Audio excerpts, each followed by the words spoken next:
जी dear students, कैसे हैं आप? आई होप आप सब ठीक होंगे। मैं हूं खुरम शहजाद, मेरा यूट्यूब चैनल देख रहे हैं। So welcome to GS academy. Dear students, आज जो है हम आपसे बात करेंगे chapter number 5, physical states of matter की।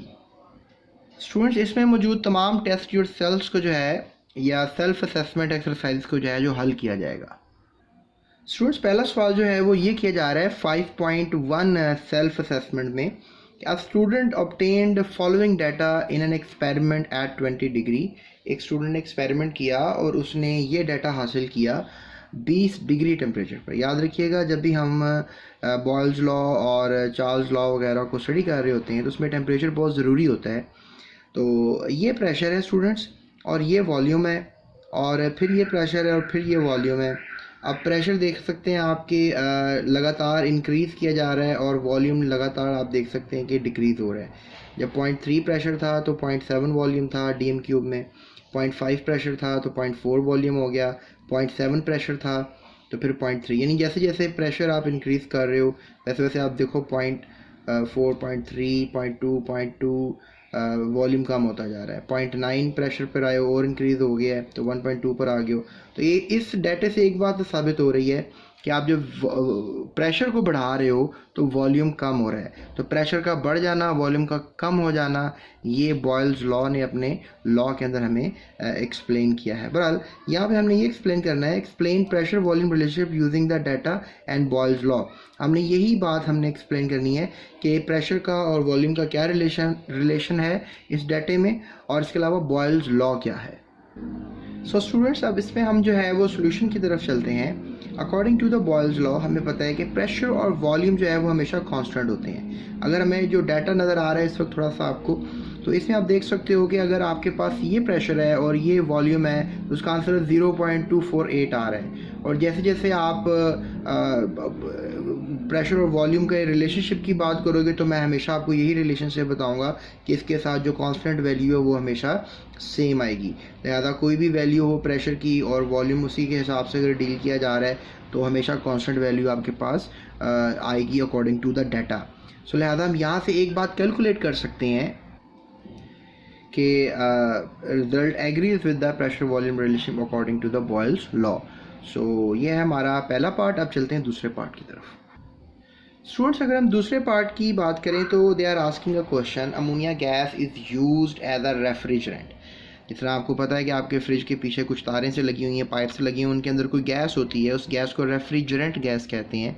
अब लेट्स से दैट हमने अमोनिया को यूज़ किया। अमोनिया आपको पता है बहुत फेमिलियर और मशहूर गैस है। इसका फार्मूला है NH3। तो NH3 को हमने यूज़ किया और इसका जो प्रेशर रखा हमने वो 0.4 ATM रखा। Pressure is required to change 200 centimetre cube sample of ammonia initially at 1 ATM। तो अब यहाँ पर वो कह रहा है कि pressure is required to change 2000 centimetre cube sample of ammonia initially at 1.0 ATM। Students, अब हम इस सिचुएशन को समझने के लिए ऐसा करते हैं, एक्सपेरिमेंटल वेरिफिकेशन करते हैं। अब लेट्स से दैट हमारे पास ये उस गैस के दो पाइप्स हैं जिसमें अमोनिया गैस है। लेट्स से दैट के इसमें भी जो है वो अमोनिया गैस है, ठीक है। हम एक्सपेरिमेंट के स्टार्ट में इसको कह देते हैं कि ये इनिशियल स्टेज है और इसको हम कह देते हैं कि ये फाइनल स्टेज है। तो डियर स्टूडेंट्स, जैसे मैंने आपको बताया कि इनिशियल स्टेज में आपके पास जो प्रेशर है वो 1 ATM है, और फिर जो उसका वॉल्यूम है 2000 सेंटीमीटर क्यूब है, जिसको आप 2 DM क्यूब लिख सकते हो। तो ये वो पाइप है जिसमें इनिशियल प्रेशर ये है और उसका वॉल्यूम ये है।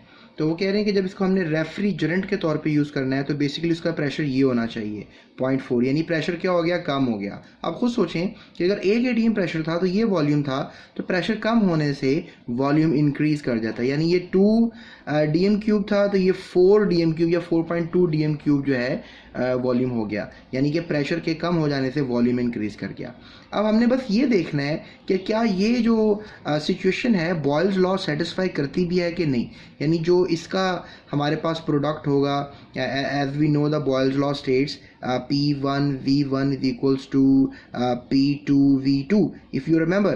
तो हम इसको कहेंगे कि ये प्रेशर 1 है और ये वॉल्यूम 1 है, ठीक है, और ये प्रेशर 2 है, और फिर हम इसको कहेंगे कि ये वॉल्यूम 2 है। तो अब इन दोनों को अगर हम फॉर एग्जांपल इस रिलेशन को सेटिस्फाई करें तो इसको हम सेटिस्फाई करके देख लेते हैं। सो स्टूडेंट्स देखिए P1 जो है अभी हमने आपसे डिक्लेयर किया कि वो 1 ATM है, और जो V1 है वो डेफिनेटली 2 DM क्यूब है, DM क्यूब में डीलिंग कर रहे हैं हम। और इस तरह से जो P2 है वो 0.474 ATM है, और जो V2 की वैल्यू है वो 4.22 है। इससे मल्टीप्लाई करेंगे तो वी गेट द आंसर 2, और जब इन दोनों को मल्टीप्लाई करेंगे तो लेट्स यूज़ द कैलकुलेटर। तो स्टूडेंट्स 0.474 को अगर हम मल्टीप्लाई कर लेते हैं 4.22 से, तो वी गेट 2.028। तो students that is what we understand, 2.00028 हमें आंसर में आ रहा है। तो सिग्निफिकेंट फिगर्स को देखें तो राउंड अबाउट आंसर दोनों का सेम आ रहा है। तो आप ये लिख सकते हो कि this equation satisfies the Boyle's law. तो मैंने डिफरेंट की बुक्स को भी स्टूडेंट्स कन्फिगर किया है, लेकिन उन्होंने कुछ प्रॉब्लम है डाटे में, तो लिहाजा ये अपने आप टीचर के साथ वीडियो भी शेयर कर सकते हो और उनको आप दिखा भी सकते हो, बिकॉज़ इसको काफ़ी थॉटफुलनेस के साथ जो है मैंने हल किया आप लोगों के लिए। तो अभी आप कमेंट करके भी इसके बारे में अगर कुछ आप बताना चाहो तो ज़रूर बताइएगा। So students let's jump over to the self assessment 5.2। जी तो स्टूडेंट्स इस वक्त हमारे पास जो प्रॉब्लम नज़र आ रही है दैट इज़ 5.2 सेल्फ असेसमेंट 5.2। इसमें ही पूछा जा रहा है अ केमिस्ट ऑब्टेन डाटा, उसने भी एक डाटा ऑब्टेन किया है 5.7 ये टेबल है फ़िलहाल, एक्सपेरिमेंट किया उसने। 1 ATM प्रेशर, यानी प्रेशर कांस्टेंट रखा हुआ है। याद रखिएगा कि टेम्परेचर वेरी करता है चार्ल्स लॉ में, नो डाउट वॉल्यूम भी वेरी करता है, चेंज होता है, लेकिन हमेशा प्रेशर ऊपर पिस्टन का कांस्टेंट रखा जाता है। तो आई होप सो ये ड्यूरिंग लेक्चर आपने मेरी बात समझ ली होगी। सो अब ये डाटा देखें आप, इसमें ये बताया जा रहा है टेम्परेचर अगर 25 डिग्री है तो वॉल्यूम ये है सेंटीमीटर क्यूब में, और अगर टेम्परेचर बढ़ जाता है यानी 25 डिग्री से 30 डिग्री होता है तो वॉल्यूम भी इंक्रीज़ कर रहा है, और 35 डिग्री पर और इंक्रीज़ कर गया है, और 40 डिग्री पर और इंक्रीज़ कर गया है। सो यहाँ पर हमने ये करना है कि रिलेशनशिप हमने देखना है वॉल्यूम टेम्परेचर का चार्ल्स लॉ में, राइट। सो स्टूडेंट सोल्यूशन की तरफ चलते हैं इस प्रॉब्लम के। अब चार्ल्स लॉ के हिसाब से हमें पता है कि जो वॉल्यूम है वो डायरेक्टली प्रोपोर्शनल होता है टेम्परेचर की, या हम कह सकते हैं कि जो वॉल्यूम है वो हमेशा इक्वालिटी में आएगा टेम्परेचर के, और definitely we can just make a equation, equality जो है कांस्टेंट के साथ आएगी। So v over t is equals to constant आ जाएगा, ठीक है। तो बेसिकली हमें यहाँ पर लिखना चाहिए था okay fine, so v is equal to t constant, यानी अब t को उठाएंगे कांस्टेंट के साथ t जो है नीचे आ जाएगा, so that makes the equation. और अब यहाँ पर क्या होगा कि जो प्रेशर है, जो नंबर ऑफ़ पार्टिकल्स हैं गैस के ऊपर जो प्रेशर लग रहा है, ठीक है, ये हमेशा कांस्टेंट ही रहेंगे। कांस्टेंट क्या होता है ये मैं बेसिकली आपको बताना चाह रहा हूँ। सो अब यहाँ पर ये लिखा जा रहा है कि अगर हमारे पास लेट्स से दैट के टेम्परेचर है जैसा कि टेबल में आपको दिया गया, अब रिलेशन को हम फाइंड करें, यानी रेशो तो हमने v ओवर t का फाइंड करना है। So let's just say that कि हमारे पास जो टेम्परेचर है वो अभी यहाँ पर डाटे में आपको याद होगा 25, 30, 35, 40 दिया गया, जो कि डेफिनेटली ये डिग्रीज़ में है। इसको चार्ल्स लॉ की एक रिक्वायरमेंट है कि टेम्परेचर आप डिग्रीज़ में कैलकुलेट नहीं करेंगे। जब भी आप इसकी रिलेशन में जब भी आप वैल्यू पुट करेंगे तो वो आप केल्विन टेम्परेचर स्केल यूज़ करेंगे। तो अगर आपने डिग्री को केल्विन में करना है तो सिंपली ये करना है कि आपने जो भी डिग्री में टेम्परेचर है उसको प्लस कर देना है केल्विन 273 के साथ। तो अगर 25 को आप प्लस करेंगे 273 से तो 298 आंसर होगा। अगर डिग्री में यानी आप 30 को प्लस करेंगे 273 से तो आंसर 303 होगा, इस तरह 308 हो जाएगा और 313 हो जाएगा। यानी ये केल्विन में टेम्परेचर्स हैं, ये आपको जो 25 डिग्री के बजाय 298 और समथिंग लाइक दिस। उसके बाद स्टूडेंट्स अगर हम लेट्स से दैट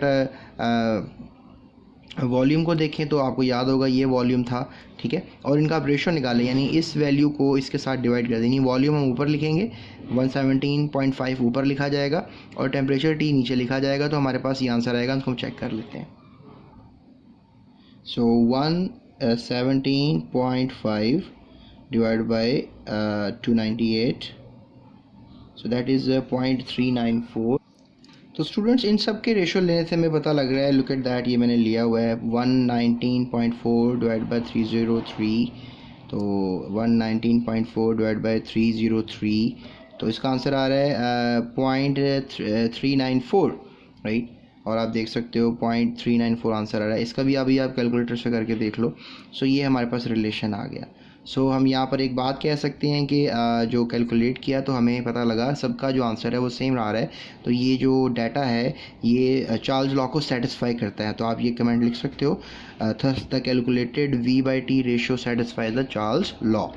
तो उसके बाद हम चलते हैं इस टेस्ट योर सेल्फ या सेल्फ असेसमेंट के 5.2 की तरफ। स्टूडेंट्स अब सेकंड पार्ट में जो है वो क्वेश्चन ये किया जा रहा है कि एक बैक्टीरियल कल्चर है isolated from the sewage produces 3.36.4 centimetre cube of methane. यानी ये जो बैक्टीरियल कल्चर था जो हमने कहीं सीवेज वगैरह से लिया, तो उसने क्या किया कि इस बैक्टीरियल कल्चर ने डेफिनेटली आपको पता होना चाहिए कि जो गोबर वगैरह होता है या सीवेज का जो भी मैस होता है ये मीथेन गैस प्रोड्यूस करता है। तो आपने इसको किसी शय में लिया, किसी टेस्ट ट्यूब में ऐसी शय में ले लिया उसको, फिर आपने गोबर और गारा देखा होगा तो वो गारा टेस्ट ट्यूब में लो तो टेस्ट ट्यूब के अंदर ही मीथेन गैस प्रोड्यूस होती है। बहरहाल हमने कोई सिलेंडर में ले लिया, लेट्स से दैट उस गंदे मादे को, तो उसने मीथेन गैस प्रोड्यूस की जिसका वॉल्यूम था 36.4 सेंटीमीटर क्यूब। और इसका टेम्परेचर था, सिलेंडर का टेम्परेचर या बाहर एटमॉस्फेरिक टेम्परेचर 27 पे उसने इतनी गैस प्रोड्यूस की। और ये प्रेशर था जो सिलेंडर के अंदर था 76 मिलीमीटर ऑफ एज, जो कि नॉर्मल है स्टूडेंट्स। 180 एम प्रेशर, फेफड़ों पे भी यही प्रेशर लग रहा है, यानी नॉर्मल प्रेशर था। सो नॉर्मल प्रेशर, टेम्परेचर भी रूम टेम्परेचर के लगभग ही है। और ये गैस प्रोड्यूस हो रही है सीवेज डिस्पोज से, यानी कि सीवेज प्रोड्यूस कर रहा है, बैक्टीरियल कल्चर प्रोड्यूस कर रहा है। This gas occupies 33.3124 centimetre cube. और यही गैस जो है अगर टेम्परेचर 0 डिग्री कर दें तो गैस का वॉल्यूम देखें कम हो गया है। एंड सेम प्रेशर भी सेम है, यही प्रेशर है, ठीक है। और टेम्परेचर भी डेफिनेटली सेम ही रहेगा, नहीं टेम्परेचर थोड़ी सी वेरी कर दी हमने, प्रेशर सेम है लेकिन टेम्परेचर। अब आपको ये पता होना चाहिए कि जब 27 डिग्री टेम्परेचर है तो टेम्परेचर ज़्यादा है, तो गैस का वॉल्यूम ये है, ठीक है। ये आप V1 कह सकते हैं, इसको आप T1 कह सकते हैं। तो रिलेशन क्या है, V1/T1 is equal to V2/T2। तो आपके पास जो V2 है वो ये है और T2 जो है वो ये है। तो explain the volume temperature relation of this data. तो ये बड़ा आसान सा डाटा है, आई होप आपको समझ में आ गया होगा। मैं इसको अभी रिलेशन इंटरप्रीट करके आपको दिखा देता हूँ। So students that is how you will write the data according to the Charles law. Definitely जो मैं आपको बता रहा था सारा। अब इसमें एक चीज़ आपने नोटिस की होगी कि जो टेम्परेचर है वो डिग्रीज़ में नहीं रहेगा, ठीक है। वो हमेशा आपने केल्विन स्केल में करना है। प्लस कर दें डिग्री को तो ये हमारे पास केल्विन में आ जाएगा टेम्परेचर। और रिलेशन ये होगा V1/T1 इक्वल टू V2/T2। तो स्टूडेंट्स अब देखें वो वैल्यूज़ प्लेस कर दें आप जो आपने केल्विन टेम्परेचर में निकाली, और ये V1 था और डेफिनेटली ये V2 था और ये V2 का टेम्परेचर था। तो अब इनका दोनों का आंसर क्या आ रहा है, सेम, सेंटीमीटर क्यूब पर केल्विन, दोनों का सेम आ रहा है। तो हम ये कह सकते हैं कि चार्ल्स लॉ सेटिस्फाई हो गया है। So that is the right answer, right. So let's move toward the third part of this self assessment 5.2। Students third point में जो है वो इंटरेस्टिंग फैक्ट ये पूछा जा रहा है कि आप परफेक्ट इलास्टिक बैलून है एक फिल्ड विद हीलियम गैस, उसमें हीलियम गैस डाली है। एज आई नो आपको हीलियम का सिंबल तो आता ही होगा। सो है द वॉल्यूम, अब हीलियम गैस का वॉल्यूम है 1.2 × 10³ डेसीमीटर क्यूब और प्रेशर है 180 m at 180 m, राइट। ये नॉर्मल प्रेशर ही होता है। एंड 25 डिग्री सेल्सियस टेम्परेचर है on ascending to a certain altitude where temperature is 15 degree to the volume। अब क्या हो रहा है जी, एक इलास्टिक बैलून है filled up with helium gas और अब उसको असेंड किया हुआ है आपने 15 डिग्री टेम्परेचर तक आप ले जाओगे। The volume of the balloon becomes this much, show that this satisfy the Charles law और नॉट। यानी कि एक ऐसी सिचुएशन है कि एक बैलून इलास्टिक है और आप उसको थ्रो कर रहे हो, यानी असेंड कर रहे हो सर्टन एल्टीट्यूड से। पहले टेम्परेचर क्या था, पहले टेम्परेचर जो था दैट वाज 25 डिग्री सेल्सियस, ठीक है। इसके अंदर ये वॉल्यूम था। प्रेशर तो आपको पता है सेम ही रहेगा, चाहे वो ऊपर हो नीचे हो जहाँ पर भी हो। Ascending to a certain altitude, यानी इसको उठा रहे हो आप। अब एक गुब्बारा है, लेट्स से दैट आपके पास ये एक स्पेस है, अब गुब्बारा आपके पास यहाँ पे है। अब गुब्बारे को उठाकर आप ऊपर ले गए, you are doing it in you are moving the balloon in ascending order, आप असेंड कर रहे हो, उसको ऊपर लेके जा रहे हो। डेफिनेटली यहाँ अगर आपका टेम्परेचर जो है वो 25 डिग्री सेल्सियस है तो ऊपर जाने के बाद टेम्परेचर तो डेफिनेटली कम होगा। एज यू नो दैट कि जब आप पहाड़ों पे जाते हो टेम्परेचर कम हो जाता है। तो सवाल अब ये कर रहा है कि क्या टेम्परेचर कम होने से जो भी एक रिलेशनशिप है चार्ल्स लॉ का, क्या ये सेटिस्फाई हो रहा है कि नहीं हो रहा है। आप कह सकते हो कि ये जो वॉल्यूम है ये V1 है, ये जो टेम्परेचर है ये T1 है, और ये जो टेम्परेचर है ये T2 है, और ये जो वॉल्यूम है ये V2 है। और आपको रिलेशनशिप का पता है V1/T1 is equals to V2/T2। तो अब हम इस रिलेशनशिप में ये सारी वैल्यूज़ जो हैं पुट ऑन करके देखते हैं इक्वलिटी की तरफ दोनों आंसर सेम आ रहे कि नहीं। तो स्टूडेंट्स आप सोल्यूशन में आप देख सकते हो कि हमने टेम्परेचर का थोड़ा सा इंटरप्रेट किया, 25 डिग्री को 200 केल्विन में कन्वर्ट करना है, कर दिया। फिर हमने वैल्यूज़ प्लेस कर दी, अब दोनों तरफ आंसर क्या आ रहा है, सेम आ रहा है। So that satisfy the Charles law, right, and that is the third part of this question. I hope हमने इसको भी हल कर लिया है। So let's move toward the next part, 5.3 self assessment exercise. जी तो स्टूडेंट्स 5.3 की तरफ आ गए हैं और इसमें क्वेश्चन ये आया है कि गिव रीज़न, आपने यहाँ रीज़न देना है। When you put a nail polish remover on your palm, जब आप हथेली पे रखते हो nail polish remover, you feel a sensation of coldness, आपको ठंड क्यों लगती है। एवेपोरेशन कॉज कूलिंग, ये आपने पहले भी पढ़ा हुआ है। सो आई होप यही आंसर है इसका, लेकिन चले मैं आपको सेटिस्फाई करता हूँ इसके आंसर के साथ भी। आप ना रखें नेल पॉलिश, आप स्पिरिट वगैरह डॉक्टर के पास जाते हैं जब आप इंजेक्शन लगाने से पहले, एक छोटा सा कॉटन बड होता है उसका आप जो है लगाते हैं स्किन को। उसके बाद क्या होता है, मतलब यू फील सम ठंडा ठंडा एंड उसके बाद जो है टीका लगता है and you feel pain about this. तो ठंडा ठंडा क्यों लगता है, बिकॉज ठंडा इसलिए लगता है क्योंकि वो जो लिक्विड है वो एकदम उड़ जाता है आपकी स्किन से एंड पार्टिकल्स एवेपोरेट हुए हैं, एनर्जी लेकर आपकी स्किन से भी एवेपोरेट हो गई हैं, तो आपको ठंडा फील होता है। सो उसके बाद है जी wet clothes dry quickly in summer than in winter, गर्मियों में कपड़े जल्दी सूख जाते हैं, सर्दियों में देर से सूखते हैं, ऐसा क्यों चक्कर, ऐसा क्या चल रहा है। तो इसका जवाब भी यही है कि गर्मियों में एवेपोरेशन तेज़ होती है, सर्दियों में एवेपोरेशन, बाहर का टेम्परेचर थोड़ा कम होता है। जब टेम्परेचर ज़्यादा होता है ना स्टूडेंट्स, तो डेफिनेटली एवेपोरेशन ज़्यादा हो रही होती है, जबकि ठंडे टेम्परेचर पर एवेपोरेशन कम होती है। इसलिए सर्दियों में जो है एवेपोरेशन कम होने की वजह से कपड़े देर बाद सूखते हैं और गर्मियों में जल्दी सूख जाते हैं। तो स्टूडेंट्स ये कहानी थी जो आपको मैंने सुनानी थी, और सुनने वालों ने तो सुन ही जानी थी तो आपने सुन ली होगी। आई होप आप इसको अपने लफ्ज़ों में कन्वर्ट कर सकते हैं इंग्लिश के अंदर। और अब चलते हैं 5.4 की तरफ चलते हैं विदाउट वेस्टिंग एनी टाइम। तो आ गए हैं हम 5.4 पर, और 5.4 में लिख रहे हैं देखें तस्वीर 5.9 and predict the boiling point of the 4 liquids eight normal atmospheric pressure. चलें जी देखते हैं। लेकिन स्टूडेंट्स ये है वो तस्वीर जिसको आपको दिखाना चाह रहे हैं ये, और इसमें आपने क्या प्रेडिक्ट करना है, बॉइलिंग पॉइंट प्रेडिक्ट करना है, राइट। सो हमने प्रेडिक्ट करना है बॉइलिंग पॉइंट 4 लिक्विड्स का, और 4 लिक्विड्स कौन कौन से हैं, chloroform, ethanol, water, ethanoic acid. आपने भी कमेंट करना है इन सब के फॉर्मूले, और देखते हैं कौन कितना एफिशिएंट है जो ये फॉर्मूले कमेंट कर देगा, राइट। क्योंकि जो ढूंढ के करेगा वो तो करेगा नहीं, जिसको आते होंगे वही करेगा। सो लेट्स सी कि कौन कौन करेगा। सो इसका सोल्यूशन की तरफ चलते हैं। तो तस्वीर से देख के पता लगा कि क्लोरोफॉर्म का जो है बॉइलिंग पॉइंट वो 61 डिग्री होता है, जबकि इथानॉल का 78 डिग्री 78 डिग्री, पानी का 100 होता है। जिसको ये नहीं पता कि पानी का बॉइलिंग पॉइंट 100 होता है तो वो उसके लिए क्या बोला जाए कमेंट करें आप जो भी बोलना चाहते हैं। सो इथानोइक एसिड का होता है स्टूडेंट्स 119 डिग्री सेल्सियस। तो ये थी हमारी test your self assessment exercise 5.4। जी तो स्टूडेंट्स बात करते हैं सेल्फ असेसमेंट एक्सरसाइज 5.5 की। चलते हैं पहले क्वेश्चन की तरफ। The boiling point of water on the top of Mount Everest is 70 degree, while at Murree it is 98 degree.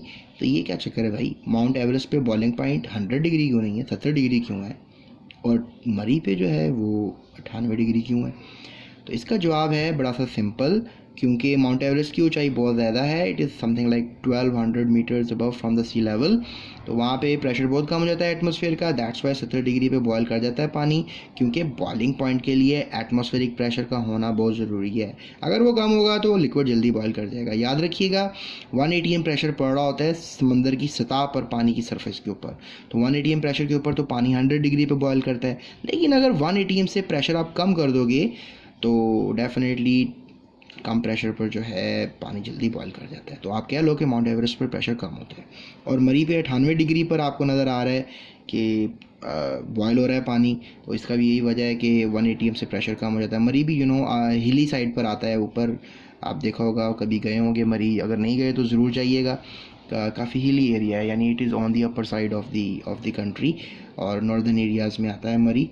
और इसका जो आप एक रिटन फॉर्म में देख लेते हैं, तो ये इसका रिटन फॉर्म है, आप स्क्रीनशॉट ले सकते हो। उसके बाद दूसरा question, if you try to cook an egg in a boiling water while camping at the elevation of 0.5 kilometres in the mountains, you will find that it takes longer than it does at home. Explain why. यानी कि they are asking question कि अगर आप एक अंडा उबाल रहे हैं भाई, कैंपिंग कर रहे हैं, और you know that आप 5 किलोमीटर यानी कि 500 मीटर्स ऊपर चले गए थोड़ा माउंटेन पर, तो थोड़ा ज़्यादा टाइम लगेगा उसको बोलने में। उसके पीछे क्या रीज़न है? An egg in a boiling water cooked longer while the camping at the elevation of 0.5 kilometre in the mountain because high altitude as compare to the sea level external pressure decreases. क्योंकि boiling में थोड़ा सा वो time इसलिए लेगा क्योंकि ऊपर का एटमॉस्फेरिक प्रेशर, एक्सटर्नल प्रेशर जो है वो कम हो गया हुआ है, दैट्स वाई वो उतना जल्दी नहीं बॉयल करेगा। सो स्टूडेंट्स, ये था हमारा सफ़र आज का टेस्ट योर सेल्फ और सेल्फ असेसमेंट एक्सरसाइज में 5.1, 5.2, 3, 4 एंड 5 का। आई होप सो आपको मैंने बहुत से क्वेश्चंस के आंसर्स बता दिए होंगे। अगर आपको मेरी वीडियो पसंद आई है तो अभी तो लाइक बनता है, आई होप सो आप करेंगे लाइक, और सब्सक्राइब किए बगैर नहीं जाएंगे आप, right? Do subscribe me, bell icon को हिट करो, बिकॉज जब भी मैं कोई वीडियो अपलोड करूँ उसमें आप मेरे साथ रहो। और मैं वीलॉग्स भी करता हूँ, इसके अलावा मैं बहुत कुछ करने की कोशिश करता हूँ ताकि मैं आप लोगों को पढ़ाता रहूँ। That is my major goal is कि मैं पाकिस्तान के बच्चों को फ्रीली एजुकेट करूं। और if you want to donate some money for the students जो अफोर्ड नहीं करते हैं एजुकेशन को, तो डिस्क्रिप्शन में सारी डिटेल्स हैं, आप वहां पर फॉलो अप करके कुछ डोनेशंस भी दे सकते हैं। और यही फ़ायदा है, सीखो और सिखाओ। मैंने सीखा, आज मैं सिखा रहा हूँ, और मैं कोशिश कर रहा हूँ कि बहुतों को सिखाऊँ। बड़ों का ख्याल रखो, दूसरों का ख्याल रखने से ही अपना ख्याल रखने का मज़ा भी आता है, क्योंकि अगर दूसरों का ख्याल नहीं रखोगे, अपना रखोगे तो सेल्फिश हो जाओगे। सो आपका ख्याल किया मैंने, आपको जवाब दिए, एंड आई होप सो कि आप भी दूसरों को ये वीडियो शेयर करोगे ताकि आपके क्लास फेलोज़ को भी सारे जवाब का पता लग जाए। So that's it, thank you so much. अपना बहुत ख्याल रखिएगा, दूसरों का भी बहुत ख्याल रखिएगा।